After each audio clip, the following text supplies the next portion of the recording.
Good morning. Today we're working on health and the stress cycle. When we are exposed to stress over an extended period of time, it becomes something known as chronic stress or a chronic stress state. Many people think stress is a normal part of life and we just have to get over it and learn to cope and deal with it, when in fact that's probably one of the most destructive mindsets to be in. Yes, stress is part of life. We all have exposure to different things that are that enhance us, which are stressful, or help us to grow, and then also that detract from our life and that detract from us as people. Some of those are unnecessary stresses, and we let it happen and brush it off because we have this assumption that stress is part of life and there's nothing we can really do about it. So what can we do? Well, becoming aware of our stress and how it affects our body is one of the first things that we can do. When we perceive a threat, our body reacts to that perception. Remember, our brain does not know, and if you haven't seen other videos, I will speak in further videos as well about the difference between perceived threat and an experience you're having right now. Your brain doesn't know the difference. So what it goes through in its fight or flight, freeze or fawn, it experiences at the perception of the threat, not the actual confirmed, not as an actual confirmed response. So once it goes through that, it sends feedback to the brain after it does its internal and external environmental assessment. It goes through, sends that to the brain, waits for feedback and direction. At this point, this is when we need to use our self-awareness skills. So your FAST tools, your diaphragmatic breathing, any kind of visualization that you may need to use, your timeout 5-minute grounding, walking barefoot, things like this are all FAST tools that you can use. So what's going on in our brain right now? Just to review quickly about the HPA axis. That HPA axis connects the endocrine system and the nervous system. So your hormones and the essence of life, of your body fluids, and your central nervous system. So the wiring system, the motherboard, the main thing that programs there, that runs it. Okay, so part of that central nervous system, or part of the nervous system rather, is the autonomic nervous system. And that is the part of your nervous system that you have no control over. There's no conscious awareness. So things like your heartbeat and your breathing and your cellular repair, all of these things, by extension even, are part of that autonomic nervous system. So there's one thing that you can do to consciously influence the autonomic nervous system, and only one thing. Breath work. Because breathing, and it's the one thing that we can reach, but because breathing or breath is part of that autonomic function, we can actually manipulate or adapt it based on what our environmental input says. We're going to adapt that breathing so that we can stop or head off any kind of negative stress cycle that may begin. And we can actually work with the autonomic nervous system to bring it down to a more calm state. So, and again, breathing, like 3-6 breathing and flipping your brain from the sympathetic to the parasympathetic is an example of how and why breathing works and how it can influence the autonomic nervous system. Okay, so we perceive a stressor. That triggers the ANS, so the autonomic nervous system. That ANS, its job is to perceive the internal environment and figure out what's going on, and then regulate the functions of that internal environment after it sends that feedback to the brain that says, hey, this is what's going on. So the ANS triggers then, after the feedback is received from the brain, its direction, and that's the fight or flight, fawn or freeze response. So from that, the HPA axis is then initiated. And so what happens is, and the HPA axis is responsible for how your body adapts to stressors. So whether it's, the body's internal environment saying, hey, I have a problem with my kidneys, or there's a problem with my heart right now, or there's something going on in my immune system, it's going to tell and signal a stress response in the body, immune response maybe, or something. It could be a perceived threat from outside. You may have a dog attacking you, and so that's going to trigger your flight or fight response, or freeze. You may have something like an emotional flashback, though, which has no defined starting point. You don't really know where it comes from. It just kind of, bam, hits and you're in full flood. So you have to, it's like that memory or emotion is superimposed over top of events in reality. And you have to try and decide which ones are going on and which ones aren't. So while your brain is trying to interpret all of the information that it's getting and decipher from where it's coming, or where it's coming from rather, then your body is responding and is setting itself up to get ready to respond for the next requirement. So what happens? Your HPA axis happens. So the hypothalamus, I love these words, my tongue gets all crazy. Okay. The hypothalamus releases I gotta find it now. Corticotropin. Yes, thank you. Corticotropin releasing factor or hormone. This floods through the blood, okay, and then binds as it's washing our body, as it's going through our blood and reaching the different parts where its receptors can pick it up. The CRH is moving, and if it attaches to receptors on the anterior pituitary. So, and that then releases adrenocorticotropic hormone, or ACTH, which then is released into the blood from the pituitary after its CRH receptors have caught on to the CRF or CRH. The pituitary releases the ACTH, and then those molecules float around in the blood and then attach to receptors on the adrenal cortex, which then releases the cortisol. Now, cortisol is a steroid hormone that regulates a wide range of body functions, from metabolism all the way up to immune response. And it's a primary part of the body's stress response and how it adapts to the stress response. So cortisol is released in the blood until the concentration reaches a level that signals that the hypothalamus can stop making its CRH. And that slows down the pituitary's release of ACTH, and then that releases or slows down the cortisol. All of this is happening over a period of a few hours. So cortisol buildup, constant cortisol flooding when your adrenals, when you're constantly in fight or flight, and your adrenals and your kidneys and your heart and your muscles are constantly tense. These things are because of the levels of cortisol in your blood and the way your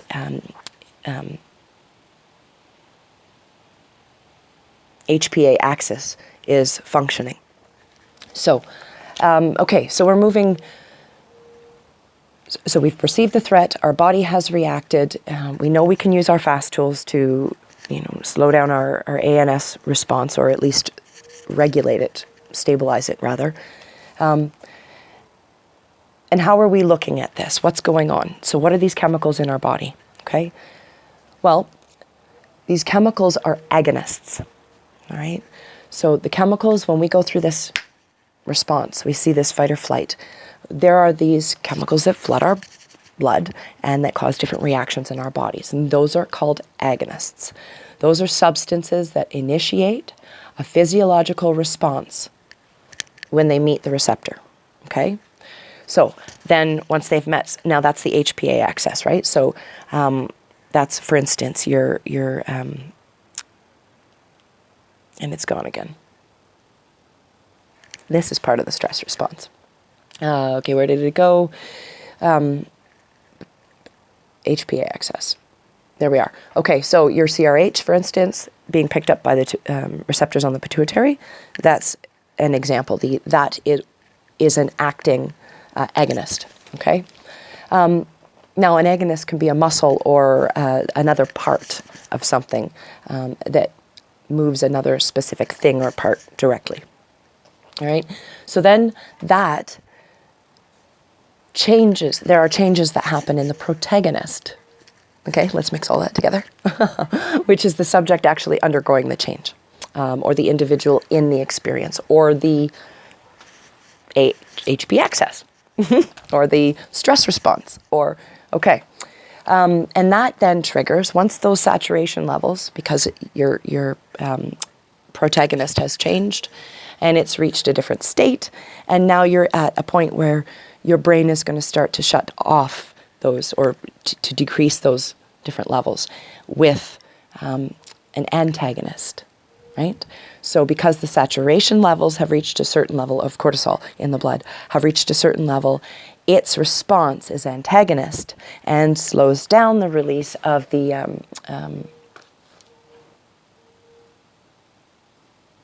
CRH, thank you, which then slows down the response, the pituitary's response and release of the ACTH, okay? So, and then that, again, another antagonistic action to shut down the release of the cortisol from the adrenal cortex.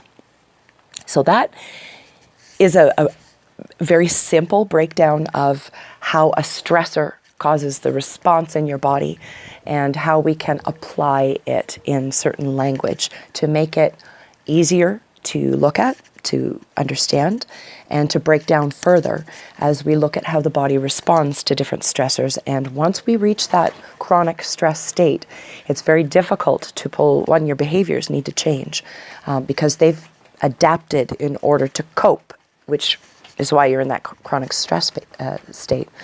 But then your neural pathways, which are in charge of releasing these agonists or antagonists, they need to also change. So we have to rebuild them, and that takes time. Well, how do you do that? And you can't even see it working. So how do you know something is working? Well, in order to know something is working, you're going to see a change in the protagonist. So these are the reasons that we're using those labels, and we're going to put them on them, make them very simple, so that they're not in any way threatening. And as we go through the different parts of the stress response and why we want to, and there's certain little tiny daily things that we can do to change how our body responds, we're going to redirect that negative health or that health cycle that we may have fallen into. And you'll notice that every time you come around and you realize, okay, I got a chest cold, it's worse than the last time. Maybe there's mucus in it, or maybe you're just more exhausted and your body's not necessarily fighting off virus or illnesses like it would. It's not coping like it used to. You're not absorbing the nutrients that you're eating. You're losing weight maybe, or you're gaining weight. It's just not a healthy toned muscle weight. It's a loose fluid weight or a fatty weight. These, or especially around the abdomen, increased cortisol release or an increased stress response often leads to kind of an apple shape with people. And that's because the cortisol really packs on the weight around our waist. Or padding, rather, not weight necessarily, but the padding around our waist. So there are different things that you will see over a few weeks to months. You'll see the changes happening in your body and the different tools that can be used without any drugs at all first to start. They are very empowering. And then once they help to change your mindset, sometimes people get in a state where the change just isn't happening. They've got to introduce a substance into their body, a foreign substance, and even technically a phytocannabinoid is a foreign substance, right? But even though it matches something that we make, insulin, same thing, right? Our body needs it, but we still have to, diabetics still need to take it sometimes. So, or stimulate, it's being made, or it's making, rather. So once we reach those points of understanding the simple tools, those become habit, and they aren't your mind isn't thinking it can't be that simple anymore, because you've actually retrained yourself, and your brain is retraining to respond differently as well. Your nervous system is retraining to respond differently, and it's working in a different type of dynamic or partnership with your brain. And then all of the different parts of your nervous system actually start speaking together more effectively. If you do need to introduce a substance into the body as a tool to help you recover more quickly or change the cycle that you're in, we can start in stages when we do that. We don't have to whack it with a hammer. A painkiller, we don't need opiate pain management. We need something like maybe, for a headache, instead of using Tylenol, you want to try feverfew. Maybe you want to go to an herbalist and just see if maybe you can take a couple of different things that are normally found in your everyday life. You can go to the peppermint leaves. Maybe you go to the health food store and pick up some herbal substances, plant material, chamomile, like I said, peppermint. Maybe you need feverfew. There are places you can go, and you could be using these instead of the pharmaceutical drugs for painkillers. There's also cannabis, which we'll be talking about more again, and I've talked about a little bit before. But these are incredible tools. There are a variety of strengths and tools available using cannabinoid medicines. So this is much safer than introducing a narcotic that is addictive, that has an unknown long-term risk of addiction, adverse reactions, death, overdose, complications and interactions with other medications that you can't possibly predict, especially since people are often on more than 2 or 3 medications at a time. So, and it is impossible to predict the outcome of mixing 3 or more medications. You can anticipate the outcome of 2 or more, but you cannot predict or anticipate with any accuracy 3 or more in their possible interactions with the body and all of the other factors that are involved, especially when we consider foods as medicines. And there are far too many foods that are and do interact in the body like a medicine would. So, for example, there's another example. So you can be changing your diet, and that can help as well. Using things like clove, right? Eating more clove, using cumin. Things like this will really help to stabilize as well as decrease the pain levels. Pepper, right? Peppers. And it's gone.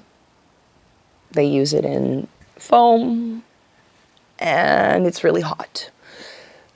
Okay, it's gone, but whatever. It, for instance, really helps to decrease the pain levels. But when you use it in combination with cannabinoids, there's a synergistic effect there as well. So your body's actually picking up the parts of the cannabis that work better for the pain and using them more effectively in synergy with these pepper terpenes or molecules, right, of this plant that work in synergy with these cannabinoids. So you're looking at, there's so many different things we can do. But there are also, with natural plants, I want to make sure I point out, there are also a lot of interactions that can happen. Grapefruit, for instance, and heart medications, or different opiates, for instance, and cannabinoids. If you're using really heavy doses of, like a fentanyl patch or things like that, you're not going to want to introduce a lot of different cannabinoid products. In fact, you'll want to use microdosing with high doses of opiate use. So back to, there are simple changes that we can make. There's an example. Painkillers, if you want to get off of something like a morphine patch, introducing a microdose of THC, cannabinoid, while decreasing the dose of the morphine and increasing the THC, will give you a safer alternative that doesn't damage your liver.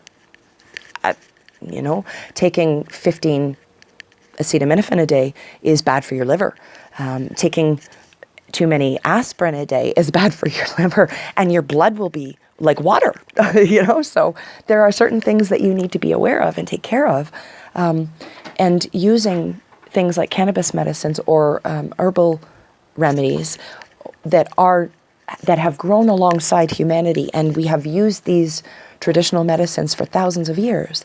So using these options, which are safer, cheaper, the risks and long-term effects to our health and the costs that are associated with all of that are far less, well,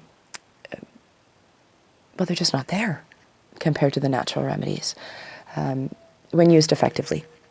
So we've gone into the stress, the chronic stress pattern, and how it affects your health and how the brain works. And then we've started to talk about the adrenal cortex and then cortisol, and I'll get more into cortisol later on in different videos.